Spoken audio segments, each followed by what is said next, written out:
John Calvin's Institutes begins, or is, this sentence. Nearly all the wisdom we possess, that is to say, true and sound wisdom, consists of two parts: the knowledge of God and of ourselves. Now, it probably doesn't require any reminding today that the knowledge of God is difficult to come by and to comprehend and to embrace. He's God. That everyone would assume the knowledge of God is a challenge if He's God and we're not. However, it might bear reminding that the knowledge of ourselves is also difficult. In fact, I'm going to venture to say it is more difficult than the knowledge of God. And the reason I'm going to venture that risky statement is because to know yourself the way you need to know yourself requires that you first know God.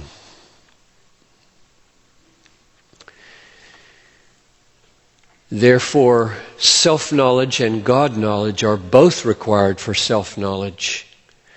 And another reason why self-knowledge is, I think, perhaps more difficult is because we're prone to think we have it when we don't have it. There is not a person on the planet who knows himself as deeply as we need to know ourselves. Nobody. The prophet Jeremiah wrote, "The heart is deceitful above all things and desperately sick. Who can understand it?" David, a great knower of himself, wrote in Psalm 19, verse 12, "Who can discern his errors? Declare me innocent from hidden faults."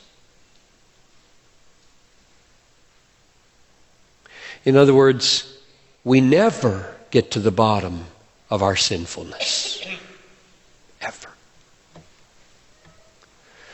We have to end all of our prayers of confession with, "And as well, declare me innocent of the ones that are tucked down so deeply in the folds of my self-justifications that I didn't see them and I'll never see them until the judgment day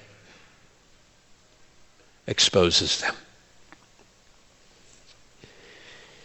If our forgiveness depended on the fullness of the knowledge of our sins, we would all perish without exception.